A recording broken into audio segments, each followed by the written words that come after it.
Shanti. A Christian monk has written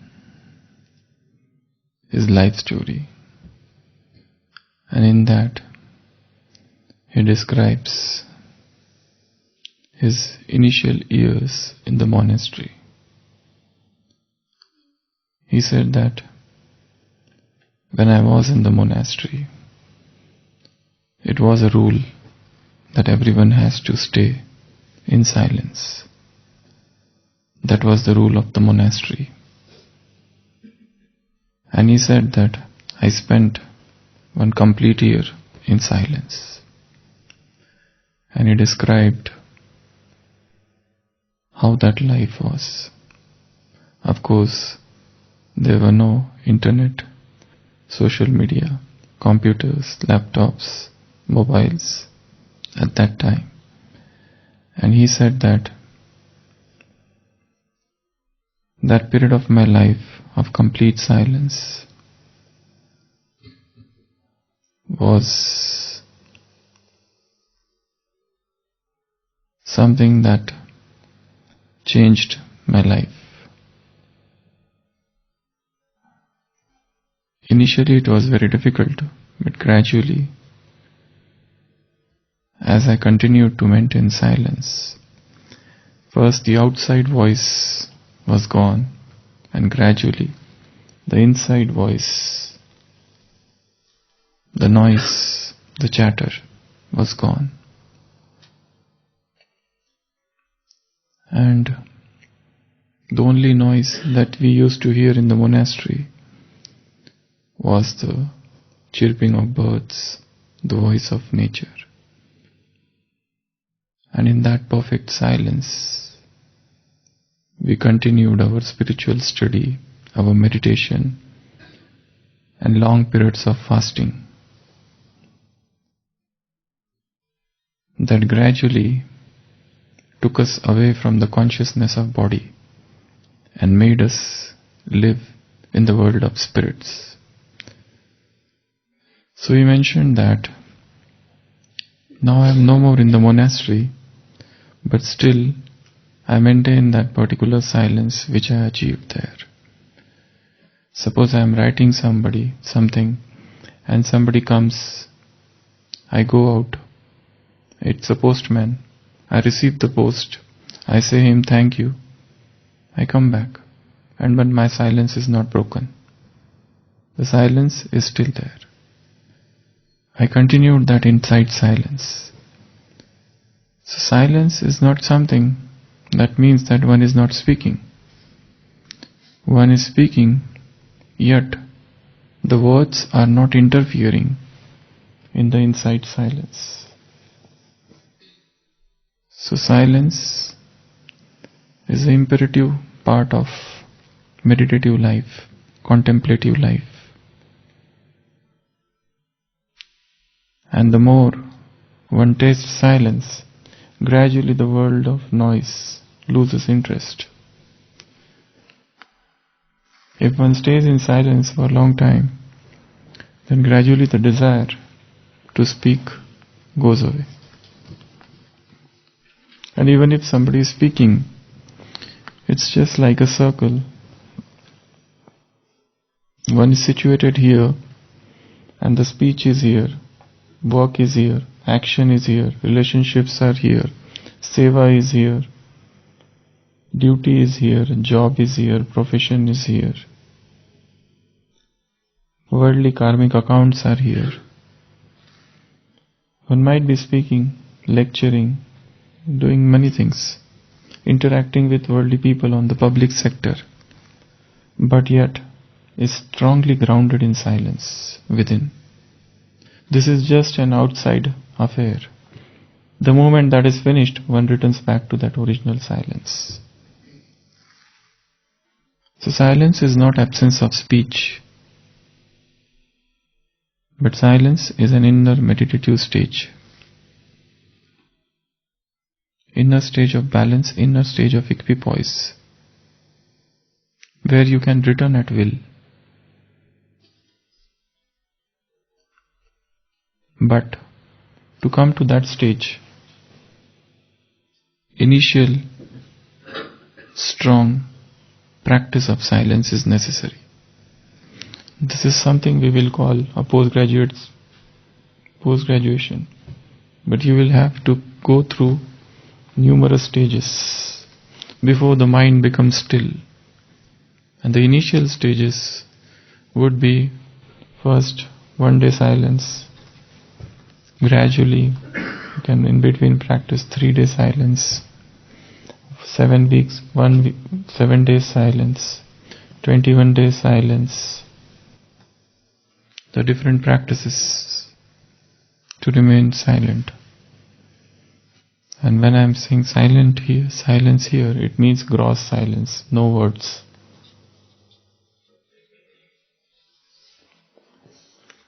In between, these are the initial practices which can be taken up.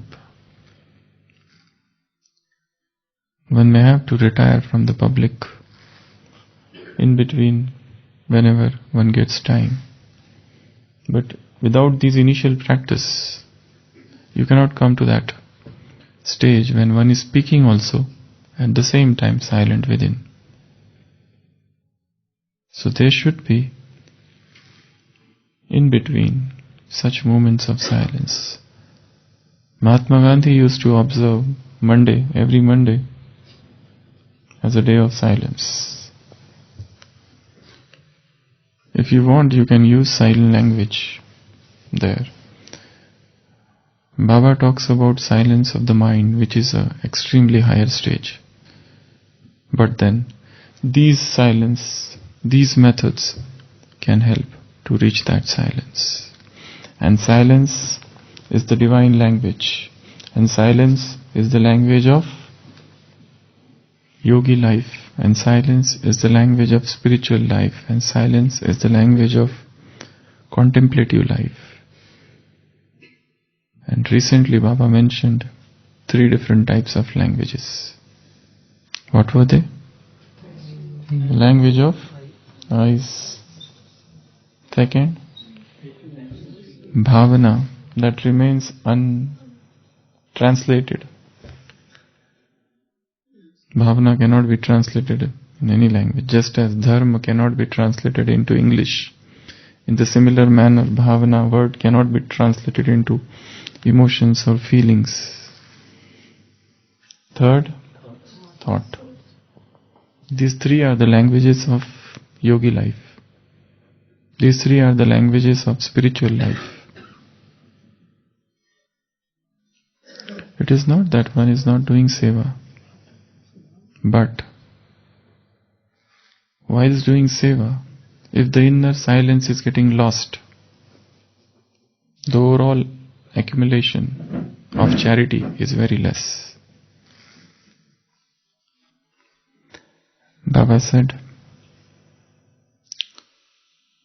Baba hears 3 types of things from children. What were they? This is Sunday's Murli, the main part, which was the revised Murli of 4th December 1985. Every day, Baba listens to 3 types of things from children. What are they? What do we keep on telling Baba in our chit-chat or talks with Baba? Condition of heart. One is what is going on in the heart, that we keep on telling Baba. Second, circumstances. And third, service news. So we usually talk with Baba about these 3 things. We tell him what is happening in my heart. How am I? Am I stable, concentrated, disturbed? We keep on telling him about the circumstances we are in. This is happening, that is happening. And third, we keep on telling him about the service that we have done. All these 3 can be negative also, can turn into negative also. Telling him about the complaints telling him about the negative circumstances, telling him about all the disturbances that is getting created in service. Seva is the greatest source of income, and seva is also the greatest source of disturbance. Both things are true. If seva is making one extrovert, if seva is making somebody body conscious, that service would become instrumental in bringing disturbances. So, Baba is listening to these three types of talks. Real yogi's talks would be all positive talks. He has no complaint about anybody. Circumstances, whatever are happening, you know that whatever is happening to you is the result of your own past karmas. So I have no complaint. Rather, every situation teaches me something. Every onslaught of Maya becomes a learning lesson for me. Every stumbling block becomes a stepping stone for me. And service news means how Baba made us instrumental. Our every thought, our every second should be utilized for service. Not a single second of this Brahmin life should be wasted in wasteful talkings and frivolous talks. It's such a pitiable thing that we see that Brahmins are sitting and talking and discussing nonsensical things. Discussing things which are of no relevance to them and wasting their time. Time is so precious and so much work is yet to be done. We have so many murlis to study, to understand. So these are the three types of talks Baba is listening. There are double gathering, Baba says, those who are present and those who are not present, Sakar and Akar. So he is seeing both of them, even those who are not physically there. And how Baba is responding to these three types of talks? By three languages. So what were the language? Eyes, bhavana and thought. Baba told specialities of these three languages. First, these are the languages of yogi life. These are very powerful languages. Second, you can understand these languages only in introspective stage and in sweet silence, otherwise not. Those who have never tasted silence in the spiritual life or in this Brahmin life, probably they are missing a lot. At least there should be every day for everyone 6 hours silence in 24 hours. No, not at night. I am talking of waking hours. They might include Amrit Vela. So at least those spirits of Amrit Vela. Even if somebody is sitting here, that can also be included as a period of silence.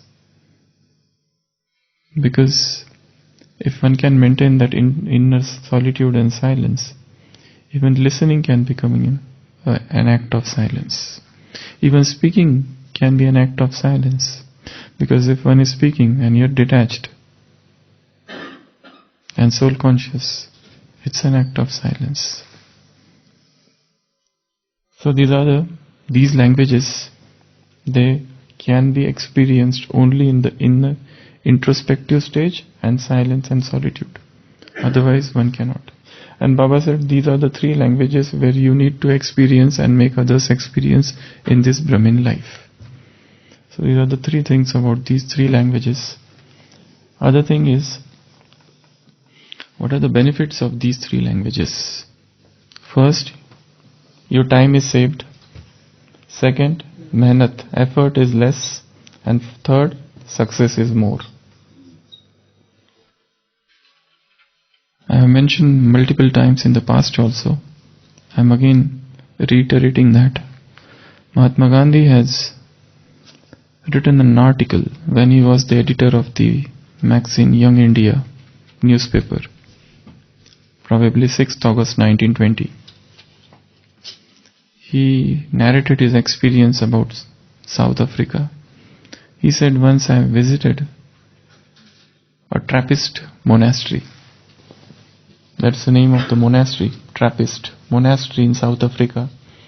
And I found that everybody in that monastery is under the vow of silence. All the inmates are observing silence, not a single person is speaking. So I went to the head of the monastery and asked him, why such a stringent rule here? That anybody who enters this monastery, this ashram, this mutt, has to observe lifelong silence. Or at least so long that person is there in that monastery. 5 years, 6 years, 10 years. The head of the monastery said, we are frail human beings. We do not know what to speak and what to speak. Is it not good that we don't speak at all and stay in silence and listen to that inner still voice, inner conscience? And that's why we may have made a rule in this monastery that whosoever enters, only 2 rules: silence and celibacy, purity. So, these 3 are the divine languages of yogi life, of alokik spiritual life, and these are the 3 advantages. Time will be saved, effort will be less, and success will be more. It is very easy to remain silent when nobody is talking to you. It is very easy to remain silent when you have no work to do. But the greatest challenge is you are in the work field. You are interacting with thousands of people, and yet you are silent. Is it possible? Yes. That is the highest stage, and we have to gradually reach that stage. But for that, initial small silences are necessary. But one must know that I have to reach there. This is the ladder. I have to gradually climb and reach here. A person is speaking and yet silent. So, 3 advantages. Then Baba came to the power of thought, or the language of thought. This language of thought again has got some specialities. Baba says this Sankalp Shakti is the real, original, pristine power. Mool Shakti. It's very powerful. You need not to go to the person, but you can send the thought. Can thought be sent and received? Theoretically speaking, yes, everybody knows, but have we done it? Spiritual telepathy. This is also a practice. It will not come suddenly, but we should practice it. There are stages of spiritual telepathy also. Somebody sitting on this side, somebody sitting on this side. 2 groups. In between there is a wall. These are the senders, these are the receivers. So senders, what time would be set? Yes, now sit in meditation. And these people would be told, you receive. They will send. So time of sending, getting focused, visualizing, and feeling as if they are sending the message to this person. And the people on this side would try to catch those messages. So there were a lot of experiments done like that. And then, after the experiment, they will meet and they will ask, what did you receive? These senders would ask the receivers. So, no matter where the person is, you can send him the thought. And Baba said, this language of thought also you have to experience. And for this, again, one more thing is necessary. The line of the intellect should be clear. And how that will become clear? How the line of the intellect will become clear? Today is what? Tuesday. Tuesday.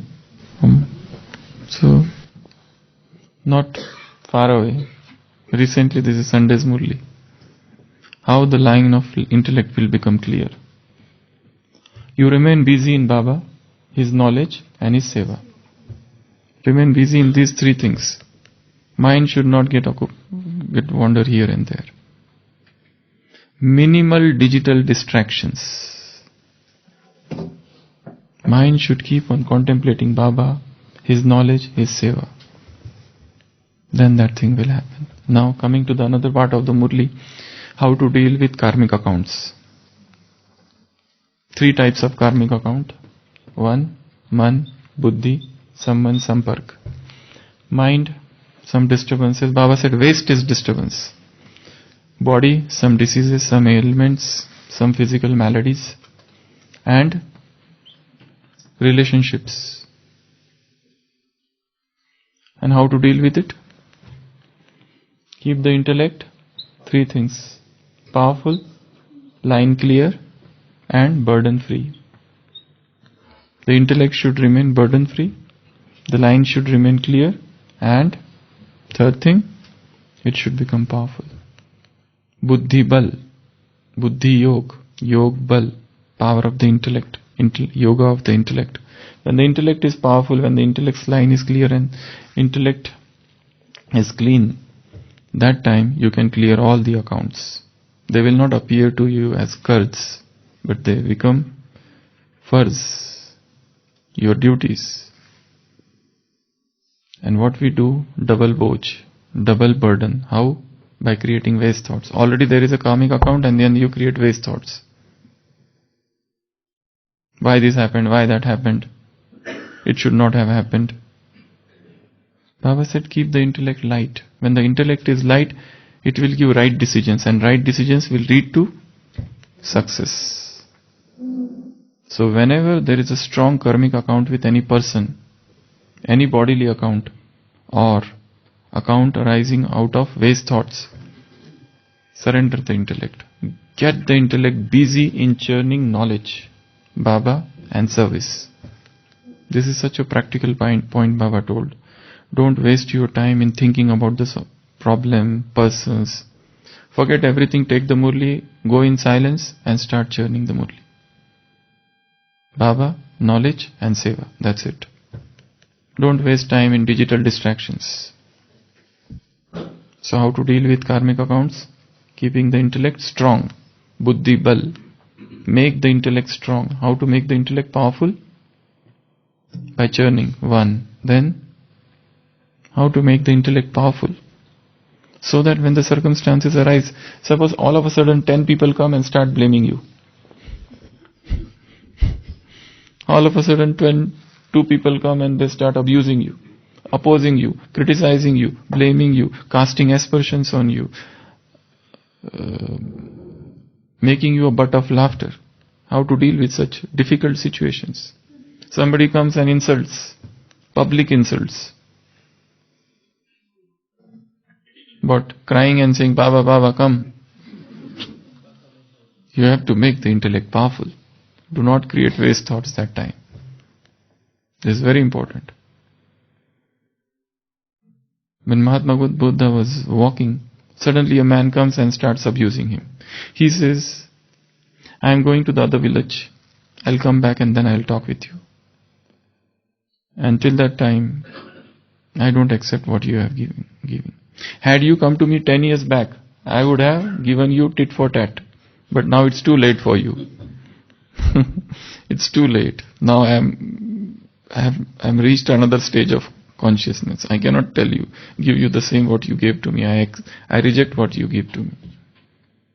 So the method of dealing with karmic accounts is intellect, make the intellect powerful by churning, by silence, by solitude, by group discussions, by joining, gathering, by increasing your yoga practices, by increasing silence, by increasing solitude, by increasing touch with nature, by increasing touch with nature, by tapasya, by penance, by sometimes forcing silence upon yourself. And when one is emotionally disturbed, what one does, you know? When one is emotionally disturbed, what does one do? Food. That is the one thing person does. So whenever there is an emotional disturbance, go for fasting. Yes. This fasting will stabilize emotions. Whenever there is an emotional disturbance, go for fasting. 6 hours fasting. Yes. Only 6 hours are too much in that period. Here people are eating every 1 hourly. They need something to munch like cow whole day. Something or something. They keep on munching and munching and munching all the time. Otherwise they feel restless. Either drinking or munching. Either drinking or munching. Drinking water, drinking tea, drinking coffee, drinking milk, drinking so many other things, juices, and drinking something. And if not drinking, eating toli. If not eating toli, finding and preparing for the next time. So when mind is disturbed, mind goes to food. So food and mind are very strongly connected. So by controlling, when mind is disturbed, mind goes to food. So when food is controlled, automatically mind is controlled. Other way around. So this is the language of divine languages. So learn these 3 languages of thought, language of bhavana, and language of eyes. Baba says eyes means signals. Bhavana means everything comes on the face. Whether somebody hates, loves or swarth. All the 3 things will be shown on the face. If you have anger, you cannot hide your anger. Can you? Somebody is extremely angry. Can one remain like this and drink juice nicely? Impossible. When one is angry, that will be shown on the face. Your eyes will be red. Your hands will tremble like this. Om Shanti.